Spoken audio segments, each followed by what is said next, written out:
Hello everyone, this is Archana and I welcome you all on the inclusive zone channel. तो आज की video में हम बात करेंगे एजुकेशन पेपर का unit 6 research in education. And research in education में ही आपका एक पार्ट है क्वालिटेटिव अप्रोच। क्वालिटेटिव अप्रोच आपके इतना इम्पोर्टेंट एजुकेशन पेपर के लिए है, उतना ही इम्पोर्टेंट आपके first paper research and teaching aptitude के लिए भी उतना ही मोस्ट इम्पॉर्टेंट है। यहाँ से एनटीए के एग्जाम में बहुत सारे क्वेश्चंस पूछे जाते हैं। तो चलिए स्टार्ट करते हैं और हम देखते हैं कि क्वालिटेटिव अप्रोच के अंदर क्या क्या चीज़ें होती हैं। तो ये कुछ पॉइंट्स बोर्ड पे मेंशन है, तो एक एक पॉइंट को हम डिस्कस करेंगे। तो पहला पॉइंट है, it deals with qualitative phenomena, यानी कि जो आपकी क्वालिटेटिव अप्रोच है या क्वालिटेटिव रिसर्च है वो डील करती है क्वालिटेटिव फिनोमेना से। क्वालिटेटिव फिनोमेना का मतलब क्या है कि जब हम बात करते हैं क्वालिटी की, मतलब गुण यानी कैरेक्टरिस्टिक्स की, तो यानी जब हम बात करेंगे, मैं लिख देती हूँ, जब हम बात करेंगे कैरेक्टरिस्टिक्स की, वैल्यूज की, इमोशंस की, है ना, ऑनेस्टी की, तो ये क्या है आपके, ये ऐसे टर्म्स आपके आते हैं क्वालिटेटिव अप्रोच के अंदर जिनको हम क्वांटिफाई नहीं कर सकते हैं, है ना, जिनको हम क्वांटिफाई नहीं कर सकते हैं। All that parts come under the qualitative approach. जैसे कि कैरेक्टरिस्टिक्स हो गई, वैल्यूज होंगे, इमोशंस होंगे, ऑनेस्टी हो गया, तो इनको हम मेजर नहीं कर सकते। तो जिन चीज़ों को हम मेजर नहीं कर सकते तो वो हमारे क्वालिटेटिव अप्रोच के अंदर आते हैं। और क्वालिटेटिव अप्रोच में बेसिकली हम किसी भी फिनोमिना जो हो रहा है वो नेचुरलिस्टिक सेटिंग में हो रहा है, तब हम क्या करते हैं, क्वालिटेटिव अप्रोच का यूज़ करते हैं। देन नेक्स्ट पार्ट है आपका, इट इज़ यूजुअली अनस्ट्रक्चर्ड और सेमी स्ट्रक्चर्ड। जब हमने क्वांटिटेटिव अप्रोच की बात की थी तब हमने वहाँ पढ़ा था कि क्वांटिटेटिव अप्रोच हमारी स्ट्रक्चर्ड होती है, बट आपकी क्वालिटेटिव अप्रोच कैसे होती है, अनस्ट्रक्चर्ड होती है और सेमी स्ट्रक्चर्ड होती है। देन है आपका, it is similar to inductive research और बॉटम अप अप्रोच, यानी कि क्वालिटेटिव अप्रोच से जब क्वालिटेटिव अप्रोच का जब हम यूज़ करते हैं तो वहाँ यहाँ पे हम इंडक्टिव रिसर्च या इंडक्टिव रिसर्च को ही है, इंडक्टिव रीजनिंग या इंडक्टिव लॉजिक को ही हम बॉटम अप अप्रोच बोल देते हैं। क्यों बोलते हैं, क्योंकि जब हमने क्वांटिटेटिव अप्रोच पढ़ी थी तो वहाँ पे हमने पढ़ा था कि जो भी फाइंडिंग्स निकाल के लेके आते हैं वो टॉप डाउन अप्रोच की होती है, मतलब डिडक्टिव मेथड का इस्तेमाल हम करते हैं। But in qualitative research we use inductive method. तो अब इंडक्टिव मेथड क्या होता है, जब हम चलते हैं specific to general, specific to general, यानी वहाँ पे हमारे पास क्वांटिटेटिव रिसर्च में या डिडक्टिव मेथड में थ्योरी हमारे पास पहले ही होती थी।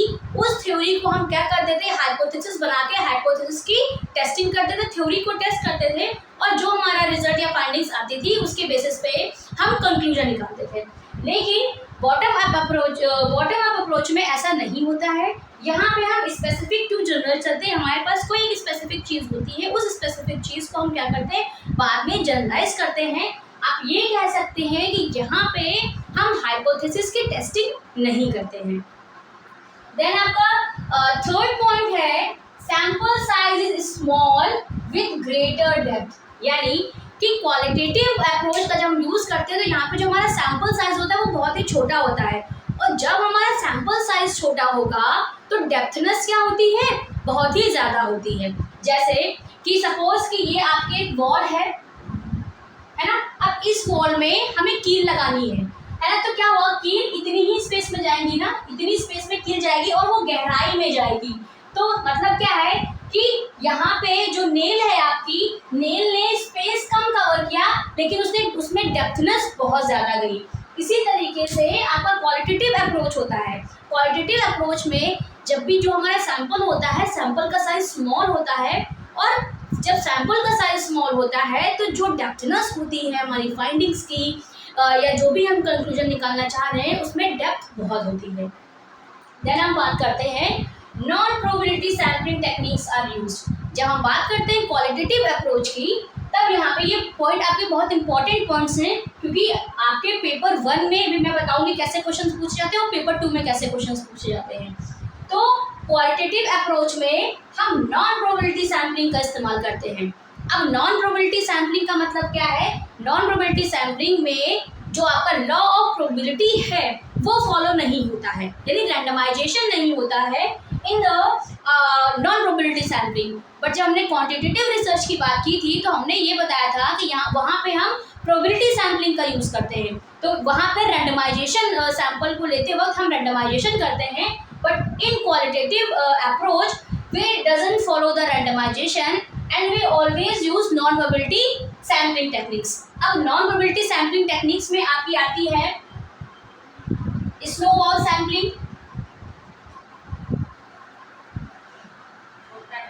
Snowball sampling, judgemental sampling. Judgemental sampling को ही बोलते हैं पर्पसिव सैम्पलिंग और पर्पसिव सैम्पलिंग।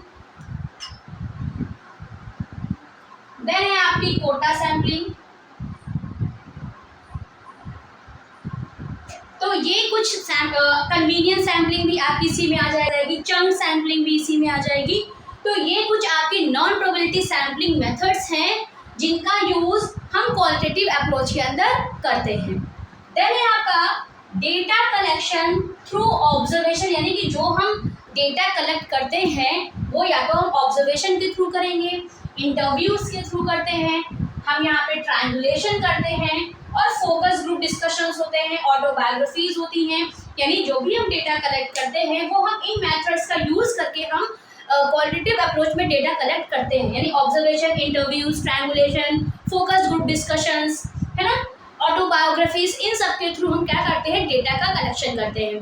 बट जब बात आती है क्वांटिटेटिव अप्रोच की तब वहाँ पे हम क्या बनाते हैं, क्वेश्चनर्स बनाते हैं, शेड्यूल्स बनाते हैं, है ना, इंटरवेंशन प्रोग्राम्स बनाते हैं। तो वो सब हमारे किसके अंदर आता है, क्वांटिटेटिव अप्रोच के अंदर आता है।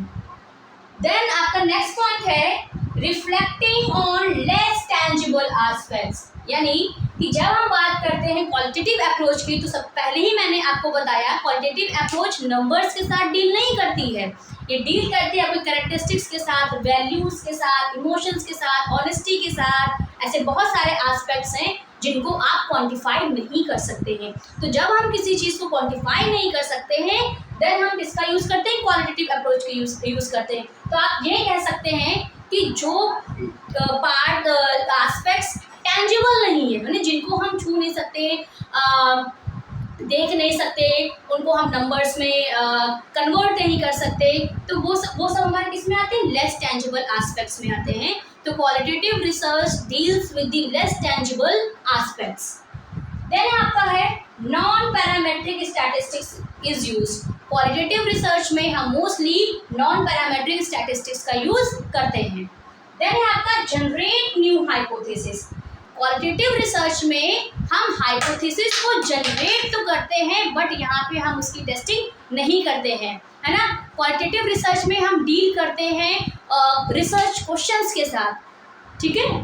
देन है आपका subjective approach. Qualitative research approach जो होती है, क्वालिटेटिव रिसर्चेस जो होती हैं वो सब्जेक्टिव नेचर की होती हैं, है ना। देन आपके और बहुत सारे रिसर्च मेथड्स हैं जिनका हम उनको हम यूज़ करते हैं क्वालिटेटिव अप्रोच के अंदर। जैसे आपकी हो गई एथनोग्राफी रिसर्च, फिनोमिनोलॉजी, है ना, और आपकी सिंबॉलिक इंटरेक्शन, नरेटिव रिसर्च, है ना, तो नेचुरलिस्टिक इंक्वायरी। तो ये कुछ आपकी मैंने कुछ रिसर्चेस का ही नाम लिखा है, रिसर्च मेथड्स का, जिनको यूज़ करते हैं हम क्वालिटेटिव अप्रोच के, जैसे कि ethnography, phenomenology, symbolic interaction, narrative research, naturalistic inquiry, grounded theory et cetera. इन रिसर्च मेथड्स का यूज़ हम किसमें करते हैं, क्वालिटेटिव अप्रोच के अंदर करते हैं। तो ये था आपका क्वालिटेटिव अप्रोच। आई होप आपको क्वालिटेटिव अप्रोच का हर एक पॉइंट आसानी से समझ में आ गया होगा।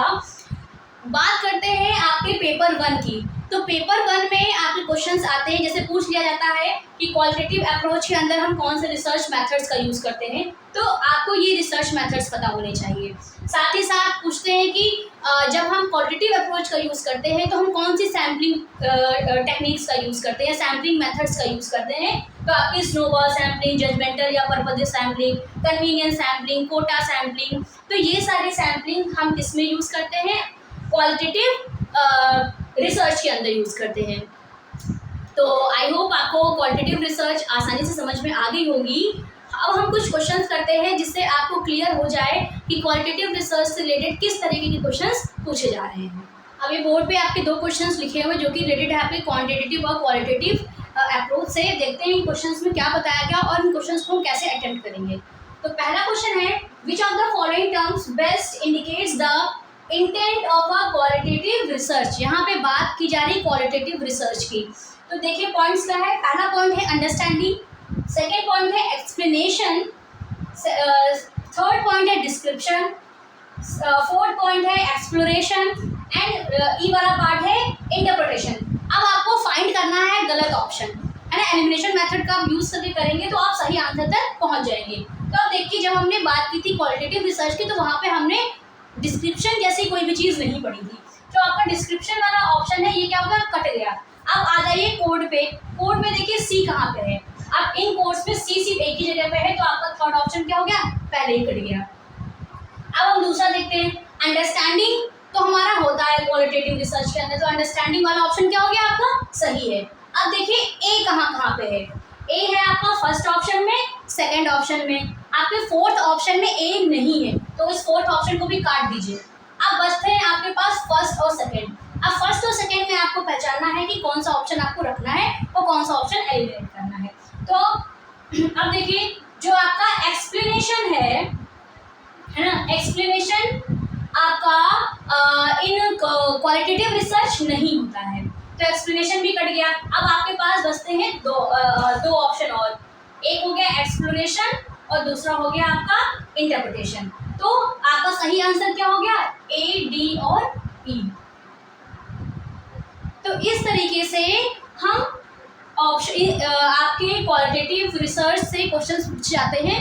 तो जब तक आपको अंडरस्टैंडिंग नहीं होगी क्वालिटेटिव रिसर्च के बारे में तब तक आप इस तरीके की क्वेश्चंस नहीं कर पाएंगे। देन है आपका सेकंड ऑप्शन, सेकंड क्वेश्चन आपका, which of the following are the parts of for the purpose of quantitative research. अब यहाँ पे आपसे पूछा जा रहा है क्वांटिटेटिव रिसर्च के बारे में। अब देखिए यहाँ पे भी आपके पास ये ऑप्शंस लिखे हुए और इन ऑप्शंस में आपसे पूछा गया है क्वांटिटेटिव रिसर्च के बारे में। तो अगर आप क्वालिटेटिव रिसर्च वाले ऑप्शंस हटा देंगे इसमें से तो आप सही आंसर तक पहुंच जाएंगे। तो अब देखिए क्वेश्चन को कैसे करेंगे, understanding of cultural traditions, then आपका बी ऑप्शन है discovery of relationship among variables, C है interpretation of human relationships, D है confirmation of hypothesis, then E है generalisation of results to the other situations. अब देखिए क्वालिटेटिव रिसर्च में हमने बात की थी कि वहाँ पे जो हाइपोथेसिस का जनरेशन करते हैं बट हाइपोथेसिस टेस्टिंग नहीं होती है, बट क्वांटिटेटिव रिसर्च के अंदर हम हाइपोथेसिस की टेस्टिंग करते हैं। तो देखिए ये तो आपका ऑप्शन सही हो गया डी वाला। अब आ जाइए इस पे, अब देखिए कि डी कहाँ कहाँ पे है कहाँ कहाँ पे नहीं है। तो फर्स्ट वाले ऑप्शन में आपका डी नहीं है तो ये पहले ही कट गया। अब ये तीन ऑप्शंस में आपका डी है तो अब देखते हैं नेक्स्ट ऑप्शंस। नेक्स्ट ऑप्शंस है understanding cultural traditions. Cultural traditions की बात हम क्वांटिटेटिव रिसर्च के अंदर नहीं करते हैं। ये आपका पोर्शन है क्वालिटेटिव रिसर्च का कि जब हम एथनोग्राफी रिसर्च करते हैं, एथनोग्राफिक रिसर्च करते हैं तो वहाँ पे हम कल्चर, ट्रेडिशंस, वैल्यूज़, है ना, इन सारी चीज़ों की बात करते हैं। तो ये जो वाला पॉइंट है आपका इंडिकेट करता है क्वालिटेटिव रिसर्च की तरफ, तो ये पॉइंट आपका क्या हो गया, गलत हो गया। अब आ जाइए फिर से कोड पे। अब देखिए ए कहाँ पे है, तो ए वाला ऑप्शन सिर्फ सेकेंड वाले पे है तो ये भी आपको क्या हो गया, कट गया। अब आपके पास फिर से बचते हैं दो ऑप्शंस। अब फिर से आ जाइए अपने इस पे। अब देखिए इसमें है discovery of relationship among variables, इसको भी होल्ड कर दीजिए। इंटरप्रिटेशन ऑफ ह्यूमन रिलेशनशिप्स बिल्कुल सही ऑप्शन है ना। देन है आपका generalisation of results to other situations, ये भी आपका ऑप्शन सही है। तो आप देखिए जो आपका सी वाला ऑप्शन है, इंटरप्रिटेशन ऑफ ह्यूमन रिलेशनशिप्स, ये आपका क्या है, गलत है। तो सी वाला ऑप्शन क्या हो गया आपका, गलत हो गया। तो सही आंसर क्या हो गया आपका, फोर्थ आंसर आपका, ठीक है। तो क्वांटिटेटिव रिसर्च के अंदर हम क्या करते हैं, आपका B discovery of human relationship among variables, है ना। जब हमने डिस्क्रिप्टिव रिसर्च ये सारी रिसर्च पढ़ी थी, तो आप देख रहे थे ना कि रिलेशन वेरिएबल्स के बीच में रिलेशनशिप फाइंड आउट करने की कोशिश करते हैं। देन आपका जो सी वाला है ये आपको गलत हो गया। देन डी वाला है कंफर्मेशन ऑफ हाइपोथेसिस। जब हम बात करते हैं क्वांटिटेटिव रिसर्चेस की, तो वहाँ पे हम हाइपोथेसिस की टेस्टिंग करते हैं या हाइपोथेसिस को कंफर्म करते हैं। तो ये ऑप्शन आपका बिल्कुल सही है।